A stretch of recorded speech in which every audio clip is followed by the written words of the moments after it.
Parce qu'il y a beaucoup vous voulez faire un débat sur la culture générale avec moi? Non, je ne parle pas de débat, je constate simplement. Si on fait un débat sur la culture générale, mais allons-y. Non, ne changez pas de débat. Écoutez très bien. Il vous demande simplement si vous assumez vos références. Vos références historiques et idéologiques. Depuis le début de l'émission. Mais c'est mon alignement d'ordre idéologique. Non, ça peut vous plaire ou ça peut ne pas vous plaire. Non, c'est pas ça. On n'est pas. Vous avez dit. Je ne suis pas obligé de vous suivre. Le plaisir, hein, dont laissons les termes complets. Ce que je suis en train de vous dire, c'est ceci. Ne soyez pas nerveux. Ne soyez pas nerveux. J'aimerais comprendre simplement. Oui. Ne soyez pas nerveux. Lorsque vous êtes un Africain d'un certain âge et que vous êtes un haut responsable politique et que toutes vos citations, toutes vos références sont européennes. Quelle est la société que vous voulez construire en Afrique? Une société européenne? Monsieur, depuis que nous avons commencé, vous n'avez cité aucun Africain. Moi, je ne cite personne. Alors, laissez-moi donc, c'est ma liberté. Vous êtes démocrate ou pas? Alors, si vous êtes autocrate, comme j'ai vu ailleurs, il y aura justement, et extrémiste, vous posez il y aura une question, non, attendez, vous n'avez pas encore cité un seul Africain. Pas besoin. Je vous conseille donc de lire... Encore que je vous ai donné quelques références. Je vous conseille de lire Les Sana de Séverin Cécile Abega. Vous ne répondez pas à ma question. Est-ce que... C'était laquelle finalement? Voilà. Vous m'accusez de n'avoir pas cité un Africain. Je vous ai posé une question toute simple. Je ne vous ai pas accusé. Et je suis sur la voie et je constate que vous n'avez cité personne. Je vous aide là. Vous êtes en train de... Vous n'avez pas cité personne. Je vous aide là, mais vous donnez l'impression que vous êtes en conflit avec moi. Je vous aide en fait. Mais vous ne l'avez pas perçu. Ce que je voulais vous demander... Non, arrêtez ça, monsieur. C'est que je... Arrêtez ça. Non, je vous aide un peu. Non, arrêtez ça. Ce que je voulais vous demander, sortons... Je crois que... Sortons du type de débat que vous avez eu. Je suis le centre-gauche. Vous devez certainement appartenir à l'une des extrêmes. Ceux qui nous regardent vont voir... Vous auriez pu me demander... Je ne veux pas avoir ce genre de débat avec vous parce que je vous ai dit que la première partie, avant que je ne vienne, je ne veux pas rentrer dans ces poubelles. Je vous pose des questions qui sont beaucoup plus simples et qui sont beaucoup plus intéressantes pour le public. Moi, je suis un électeur potentiel. Si vous voulez m'emmener dans ces débats que vous avez avec des journalistes, vous n'aurez jamais ma voix. Vous êtes en train de créer une organisation, vous êtes en la conquête des... Les journalistes posent des questions... Laissez-moi finir. Les journalistes posent des questions... Attendez. Laissez-moi finir. Vous n'êtes pas là maintenant intervieweur. Vous êtes un duel. D'accord. Que signifie le mot duel? Ok, d'accord. Vous n'êtes pas mon duel. Vous êtes à la quête des lecteurs. Vous confondez votre rôle. Vous êtes à la quête des lecteurs. Vous aussi, on connaît votre parti. On connaît votre parti. Lequel? Vous connaissez déjà mon parti. Donc, sur ce point-là... Ne vous fiez pas à son écharpe rouge. Je ne suis membre d'aucun parti politique, monsieur. Et si vous commencez à dire au public que vous vous trompez sur tout, c'est mauvais. Vous êtes à la quête des lecteurs. Et je vous dis encore que je suis un électeur potentiel. Donc, essayez de me conquérir. Vous êtes communicateur, essayez de me conquérir. Je vous rappelle tout simplement que cette rubrique s'appelle le duel. Le duel ne veut pas dire que vous allez perdre un électeur. Vous ne pouvez pas perdre un électeur. Vous allez m'élire certainement. Un duel ne veut pas dire forcément qu'on arrive à se tuer. Un duel peut vouloir dire on construit. Oui, absolument. C'est d'ailleurs ce que nous... Et je suis en train de vous dire... Essayons de construire ensemble, vous et moi. Ajouter ensemble. Essayons de construire. Voilà. D'accord? Nous ne sommes pas là pour nous entretuer. Essayons de construire. Et dans le cadre de la construction, si je vous ai posé la question de votre vote pour Foundi, c'était pour vous demander, pour qu'on arrive à mieux comprendre en fait. Ça permettrait aux gens de mieux comprendre pourquoi vous avez démissionné du MRC. Vous avez voté pour Foundi en 92. Le président du MRC était l'un des conseillers de Foundi en 92. Je me trompe. Et c'est tous ceux qui ont conseillé à Foundi de ne pas aller aux élections législatives en 92 qui auraient, d'après un certain nombre d'analystes, qui auraient probablement empêché ce pays, et je comprends que vous disiez qu'il y a des ouzulatistes au MRC, qui auraient probablement empêché ce pays de changer son destin, parce que si le SDF était allé aux élections législatives de 92, c'est pas l'UNDP qui aurait eu 56 députés, probablement les SDF, et ce pays, son destin aurait changé. Qu'est-ce que vous en dites? C'est évident. Bien. Si cela est évident, quelles sont les vraies raisons pour lesquelles vous avez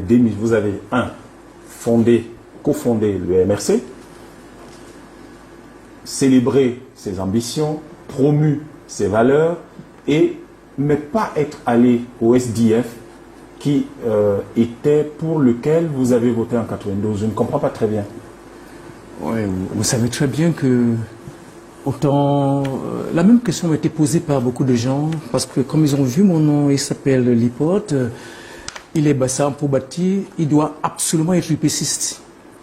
Beaucoup de gens m'ont posé ce type de questions. Je leur ai dit, parfois j'ai répondu amicalement, est-ce que c'est facile d'aller dans un stade de football où les hooligans et d'autres personnes se battent entre eux de façon très violente? C'est pas trop fort. Non, il y a un hooliganisme politique aussi qui existe.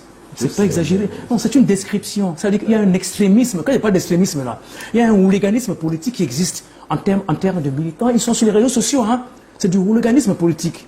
Donc, ce que je veux dire, sans éducation parfois, ou alors éduquer mais manipulateurs. Donc, c'est très difficile. Laissons même la métaphore du football ou du sport. Même dans une famille, c'est pas facile de rendre visite à votre ami, à votre collègue, à votre copain. Si vous savez que chaque fois que vous irez là-bas, il y a la bagarre dans le foyer. Parce qu'en fait, vous les aimez tous, et en même temps, ça vous fait mal de les voir en train de se... Voilà. Ça a l'air facile comme ça, mais en réalité, ça peut influencer consciemment ou inconsciemment. Okay.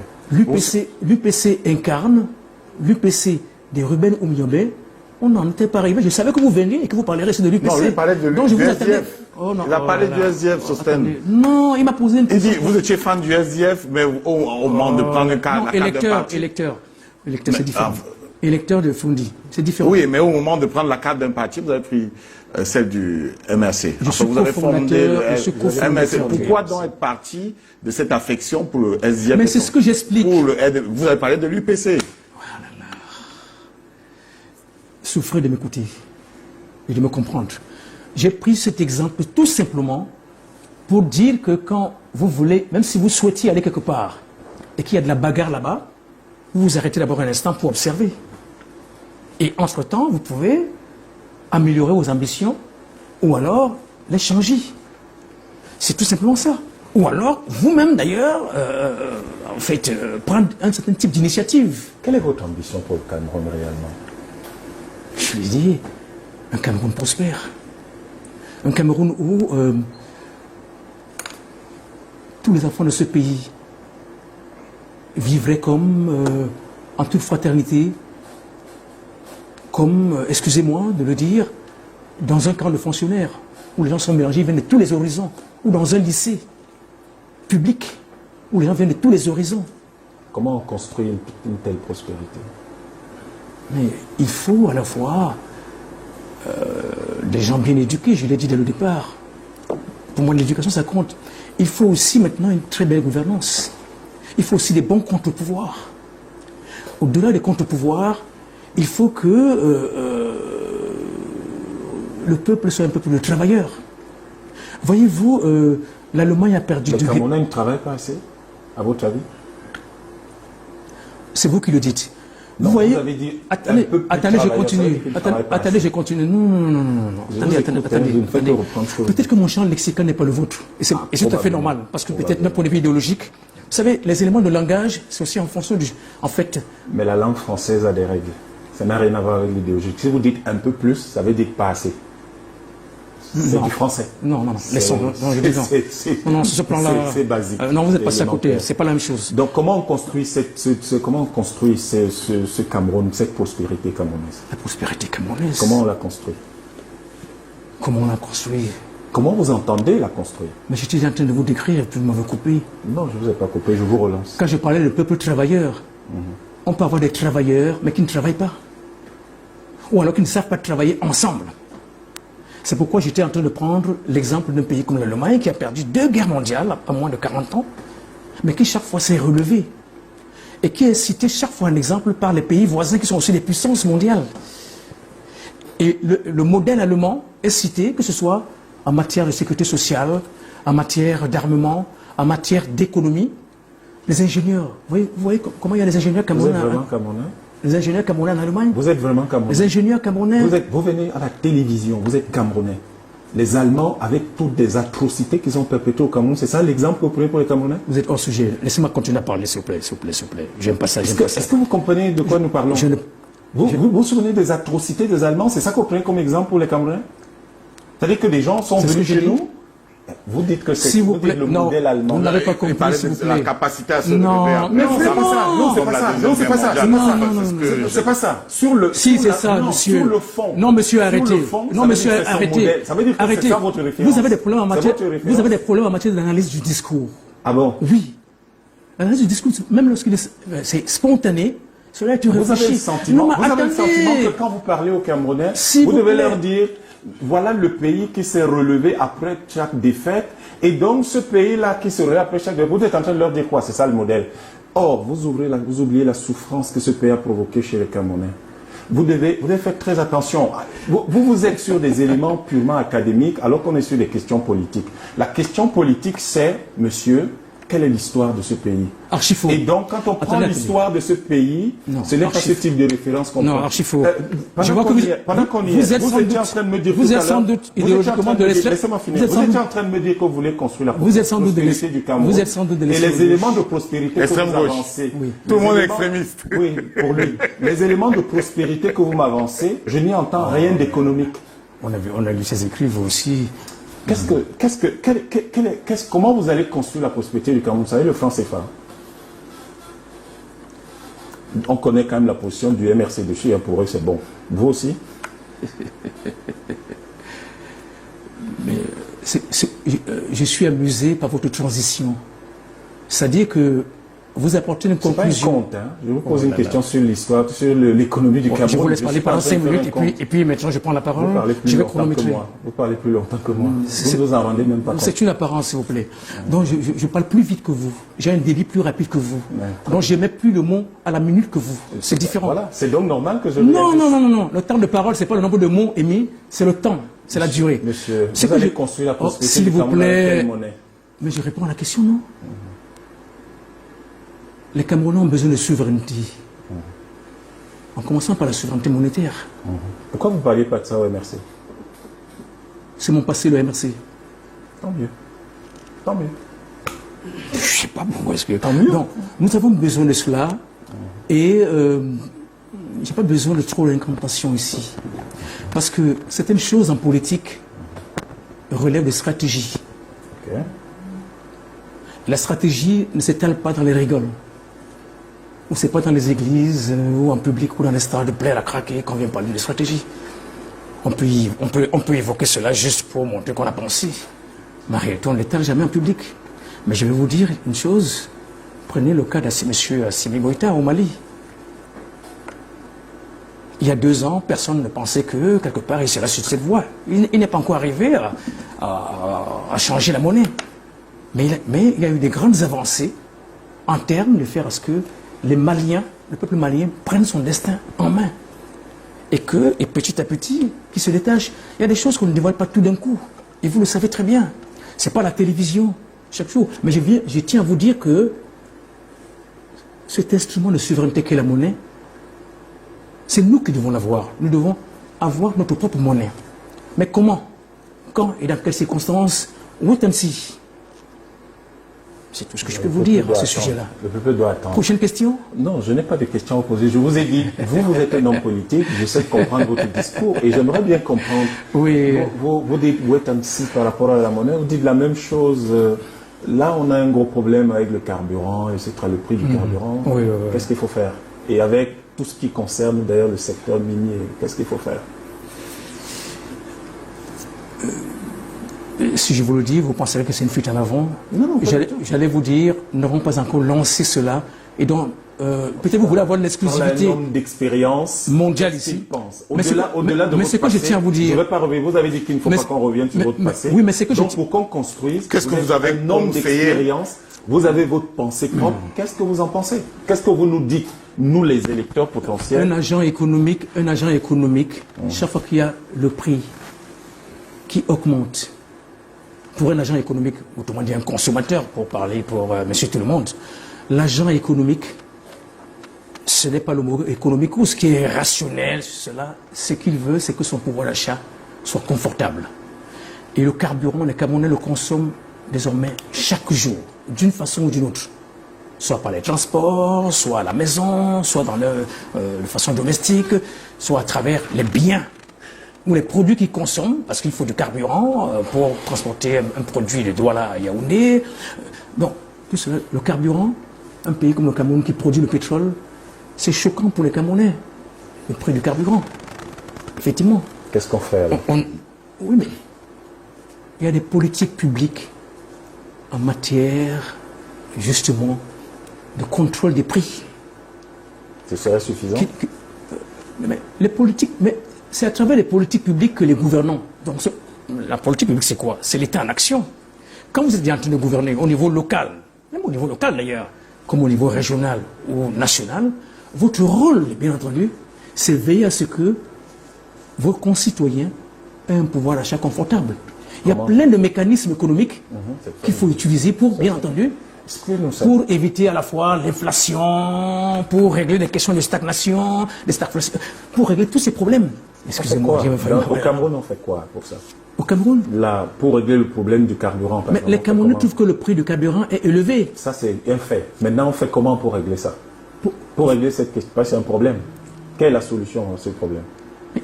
La solution, par exemple, c'est d'augmenter l'offre du pétrole dans la production. En faisant comment? Vous savez très bien que si pour cette bouteille d'eau, on se met à produire, on multiplie par 100 la production, ça joue sur les prix, vous le savez très bien. Les prix chutent, ils baissent. Donc attendez, c'est une règle économique. Comment vous le dites? Je suis sur quelque chose de très C'est une règle économique.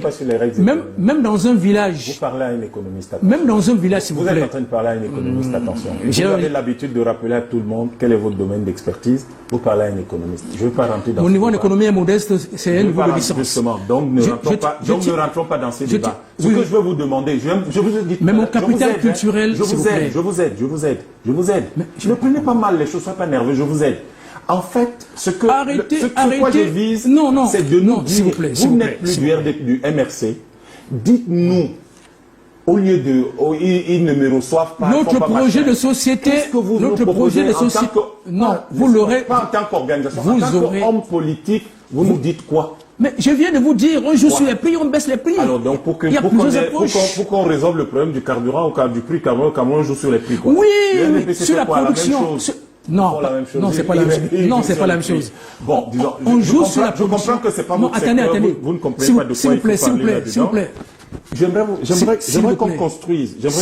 Et on sortira par là. J'aimerais qu'on construise. Parce que là, si on rentre dans ce débat, si on continue, ça n'y pourra pas aller.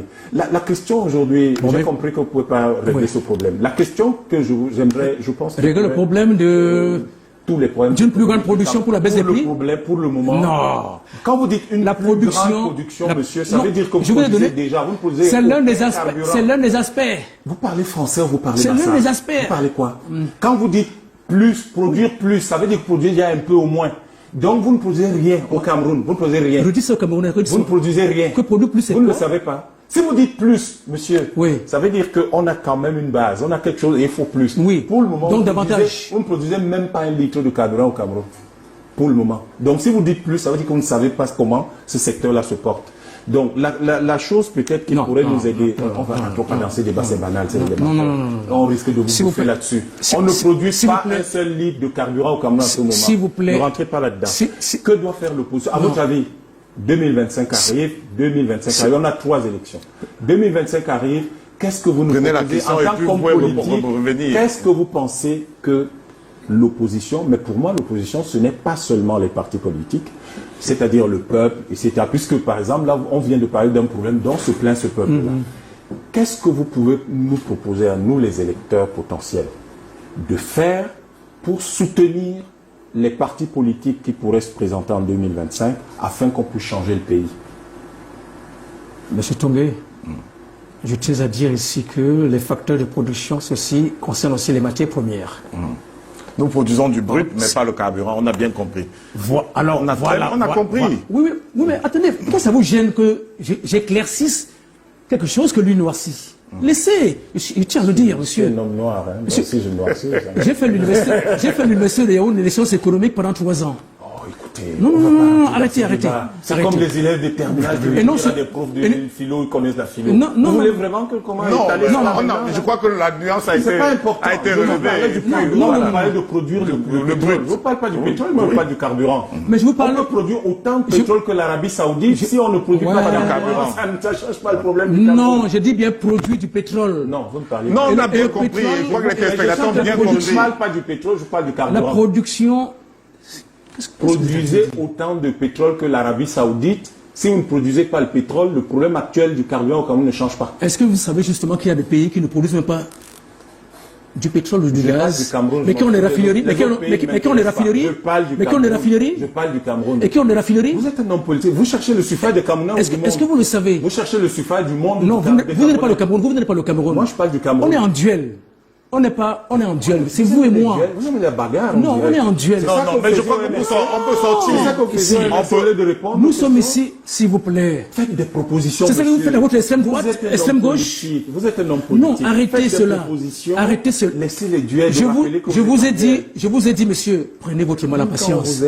Notre parti politique va être lancé. Et vous suivrez, vous aurez des réponses précises à tout ce que vous voulez. Vous rentrez là-dedans, vous prenez déjà le train de on va. Vous avez fait quoi? Je ne sais pas, il ne s'agit pas de moi. Moi, je ne suis pas un homme politique. Vous êtes je suis un électeur potentiel. Convainquez-moi de vous. Non, en matière de pétrole, vous êtes quoi? On va vous poser des questions ou en économie? Je ne veux pas rentrer là-dedans. Alors, parce que vous ne pourrez pas suivre. Vous faites donc une fuite en avant. Vous ne pourrez pas suivre. Mais si. Ce n'est pas un débat entre experts en économie. Je suis en train de vous demander qu'est-ce que vous demandez, qu'est-ce que vous, en tant qu'homme politique, attendez de nous, les électeurs potentiels, pour qu'en 2025, on puisse changer, que le pouvoir puisse passer de ce qu'il détient aujourd'hui vers les mains de l'opposition. Qu'est-ce que vous attendez de nous? De sorte qu'on améliore la qualité de vie. De sorte, j'imagine, puisque votre point de vue, c'est que cette opposition améliorerait la vie des Camerounais. Je peux que vous le dites de cette façon-là. Parce que vous sentez qu'il ne conforme pas bien ces questions. Ma question, elle est simple. Formulez bien votre question. C'est compliqué, ça? Mais on l'a compris dans tous les cas. S'il vous plaît. En tant qu'électeur, qu'est-ce qui n'est pas conforme? Qu'est-ce qui est compliqué là-dedans? Calmez-vous. C'est vous qui n'êtes pas calme. Calmez-vous. Et je ne fais que vous dire, je vous aide. Vous ne le voyez même pas. Bon, vous m'aidez avec quoi? Vous êtes un homme politique, vous avez besoin de soutien. Ah bon? Bon, vous pouvez aller aider Madame Le Pen. C'est comment ils sont en train de vous dire? Voilà vos références. C'est quoi ils sont en train de vous dire? Elles sont toutes européennes, elles sont pires. Elles sont de l'extrême droite. En plus, voilà. De ceux qui disent que l'Afrique doit rester colonisée, doit être dominée par la France. Est-ce que vous vous rendez compte? Vous savez ce que vous voulez dire? Quand j'ai parlé de Goïta ici, vous n'avez rien dit. Je comprends clairement que vous n'avez ni la vision pour diriger le Cameroun, ni les capacités intellectuelles de parler sérieusement aux Camerounais, ni la courtoisie qu'il faut pour parler aux Camerounais, ni la lucidité sur l'histoire du Cameroun. C'est-à-dire que si vous parlez de la vie politique des Camerounais et vous leur prenez pour référence Marine Le Pen, vous voulez qu'un Camerounais vous écoute encore? Qui l'a prise pour référence? Ah, c'est vous qui l'avez cité. Est-ce que nous, on a parlé? Non, la citation n'est pas la référence. Est-ce qu'il a compris ce que j'ai dit? J'ai dit, vous placez pour vous ne comprenez rien. La référence. La citation n'est pas la référence. C'est vous qui avez parlé de Marine Le Pen. Non, la citation n'est pas la référence. Je vous ai dit, c'est vous qui avez parlé de Marine Le Pen. C'est vous qui parlez de l'État. C'est-à-dire qu'on est au Cameroun. La question qui a été posée. La question est simple, il ne répond toujours pas. Moi, je suis électeur. Je vous pose une question simple. Vous êtes un homme politique. Qu'est-ce que vous attendez de moi en 2025? Arrêtez d'avoir des gestes brusques de cette façon-là. Non. Ce qu'on attend de l'électeur. C'est un geste de rassemblement. Non, pas sur vous. C'est un geste de rassemblement. On voit la télé du calme. Vous avez décidément des problèmes. Vous revenez toujours question de je tiens à vous dire ceci. Qu'est-ce que vous attendez de moi en tant qu'électeur? Qu'est-ce que je peux faire? Que l'électeur fasse son choix. Quoi? Démocratique. Quoi? Libre. En faisant quoi? Et qu'il y ait des élections claires et transparentes et que l'électeur sache choisir. Okay. Et qu'il ait le bon sens pour faire le choix qui convient aux aspirations profondes à la fois, les aspirations personnelles, dans ses projets personnels, mais les aspirations à la fois de sa communauté, de sa région, de son pays, voire de l'Afrique. C'est ça aussi. C'est tout ce que je demandais. C'est ça aussi. D'accord. Mais l'électeur, quand même, juste pour que vous m'aidiez un peu, vous sortir vraiment. En tant qu'électeur, moi je suis électeur, vous me dites, ok, je dois faire un choix éclairé, je dois m'assurer que mon vote puisse aller dans le sens du soutien ou de défendre les intérêts de ma communauté, de ma région, de mon pays, de l'Afrique. Alors, je suis un électeur potentiel. Comment vous avez dit que votre organisation, l'organisation que vous êtes en train de créer, formera beaucoup les gens. Ce sera vraiment le cœur de votre... Là, vous avez bien compris. C'est pas si drôle. Cette formation-là, vous allez former vos électeurs en quoi? Moi qui suis électeur, vous pensez que qu'est-ce que je dois connaître pour arriver à avoir le choix éclairé, le bon choix que vous attendez de moi? Ce n'est pas seulement l'électeur conforme. On forme l'électeur potentiel aussi. La formation, c'est l'éducation. Dès la prime enfance, dès l'école maternelle, les choix des programmes, des contenus doivent être adaptés à nos exigences. C'est ceux qui sont au pouvoir qui en décident, pas vous. Vous n'y êtes pas encore. Pas possible. Et vous pensez qu'un parti politique ne peut pas mettre l'accent sur la formation des gens? Alors, vous parlez des programmes scolaires, je vous ai dit, c'est ceux qui sont au pouvoir qui en décident. C'est pas vrai ça? Mais justement, nous voulons conquérir le pouvoir, qu'il soit au niveau local, qu'il soit au niveau régional, ou alors au niveau national. Pourquoi pas international? Potentiel pour l'élection 2025. En 2025, d'ici là, vous ne serez pas au pouvoir. Donc d'ici là, qu'est-ce que vous allez m'enseigner à moi, l'électeur potentiel? Bon, je vois que vous êtes dans l'agenda peut-être du gouvernement qui sait comment vont bien se passer les élections, quel est l'ordre, l'une après l'autre. Sur le principe, les dates sont connues. Oui. Je ne vais pas commencer à imaginer qu'ils vont changer. 2025, ce n'est pas seulement, c'est pas un point, c'est un continuum. C'est du 1er janvier au 31 décembre. Et je vous rappelle qu'à l'heure actuelle, si le calendrier électoral, si disons la configuration telle qu'elle est là, était respectée, ce n'est qu'un exemple. Les élections municipales, les élections législatives se dérouleraient avant l'élection majeure qui est l'élection présidentielle en octobre. Donc nous serons toujours en 2025. Oui, c'est ce que je voulais vous dire. C'est pour ça que vous parlez de 2025. Oui, parce que vous réfléchissez comme si 2025 c'est un point. C'est pas un point, c'est un continuum. Donc sur ce plan-là, effectivement... Vous aimez attaquer les gens, personnellement, tout le temps, au lieu de répondre aux questions. Si je dis les élections auront lieu en 2025, je dois vous donner la date, l'heure, le lieu aussi. Je vous ai dit c'est en 2025. Moi, je suis un électeur. D'ici 2025, d'ici la première élection qui se tiendra en 2025, qu'est-ce que vous voulez m'enseigner pour que je fasse le choix, le bon choix que vous attendez de moi? Passez votre temps à me dire, c'est pas un point, c'est pas machin. Est-ce que c'est ça que j'attends de vous? Je suis un électeur potentiel, vous voulez m'enseigner quoi? C'est compliqué? Vous êtes le seul électeur au Cameroun, c'est ce que je comprends. Donc, vous n'avez rien compris. Attendez, monsieur. Je suis un électeur, je n'ai pas dit je suis l'électeur, je dis un électeur, c'est indéfini. Vous vous comportez... Monsieur, je représente les électeurs sur ce plateau. Mais laissez-moi aussi parler. Mais vous vous rendez compte, depuis 10 minutes, on pose une seule question, vous répondez pas. J'ai répondu à toutes vos questions. Vous n'avez répondu à aucune question. Vous êtes perdu parce que vous avez... C'est pas moi qui ai démissionné d'un parti. C'est pas moi qui ai démissionné d'un parti. Vous n'avez jamais été dans un parti. Jamais. On sait tout ce que vous... Pour le moment. On sait tout votre discours. J'ai pas envie de revenir sur ces choses. C'est pas moi qui ai démissionné d'un parti. C'est quand on part de quelque part qu'on peut être perdu. Moi, maintenant le thème c'est la démission. Posez-moi la question sur la démission. Ce que je veux vous dire, c'était ça avant. Malheureusement, on a du mal à vous voir articuler quelque chose. Oui. Parce que les questions que je vous pose sur les problèmes économiques, sur les questions d'éducation que vous avez semblé dire être les plus importantes pour vous, oui. Vous ne pouvez pas dire que ce sera le plus important pour vous. Et je vous demande qu'est-ce que vous voulez enseigner aux gens, vous ne pouvez pas le dire. Monsieur Tongué, je vous demande de prendre position sur la monnaie. Vous dites, ouais, on aura la souveraineté monétaire, etc. Vous dites rien de concret là-dessus. Vous devez comprendre que les électeurs que vous aurez... Donnez une réponse concrète à la monnaie. Vous allez lire mon livre. Votre livre ne vaut rien. Donnez une réponse concrète à la monnaie. Il n'a même pas lu, c'est même pas ça. Oui. Allez le lire, monsieur. Non, monsieur, même pas les Camerounais. Il ne vaut rien. Lire les Camerounais au moins. Vous voyez, vous ne citez que les autres Européens. Monsieur. Vos références, c'est Marine Le Pen. Vous ne lisez même pas les Camerounais. Comment vous allez expliquer, comment vous allez comprendre le marché politique camerounais si vous ne lisez pas les Camerounais? Vous ne lisez rien. Quand un votre Camerounais livre... vous dit, allez lire mon livre qui est lu par des universitaires et qui est cité par des universitaires comme vous. Ce livre-là est lu. Vous dites, ah, il ne vaut rien. Vous ne l'avez même pas lu, vous ne savez même pas ce que c'est. Comme ça que vos étudiants vous répondent. Vous vous rendez compte de ce que vous faites. C'est-à-dire que des Camerounais produisent une réflexion qui est respectée au niveau mondial, qui est citée. Monsieur, bon, je vois quand même monsieur, c'est le ton qui fait la, monsieur, c'est le ton qui fait la chanson. Oh, laissez le ton. Vous faites comme si votre livre. Laissez le ton là où il est. Vous ne l'avez pas lu, vous ne devez pas réagir comme vous avez réagi. Où est le vôtre? Vous faites comme si votre livre. Vous faites comme si votre livre. Vous devez vous assurer que quand quelqu'un a écrit quelque chose, qu'il est camerounais, et que vous êtes un parti politique qui est en train de vouloir conquérir les électeurs camerounais, vous lisez ces Camerounais. Si vous n'avez pas encore lu, vous dites, je ne sais pas, je ne connais pas ces livres-là. Merci, Yam Tchimba d'être venu. Si je comprends bien, vous concluez. Si je comprends bien, son propos, c'était de parler de son livre. Toutes ces questions tournent autour de son livre. Monique Naoussi occupera la place de Yam Timba pour la synthèse. Je propose que nous embrassions la dernière dorsale de cette émission. Non. Vous n'avez plus la parole, Yam Timba. Merci d'être passé par son livre ne porte pas sur les questions. Merci pour ce duel. Nous allons enchaîner avec la dernière dorsale, le temps que Monique Naoussi s'installe.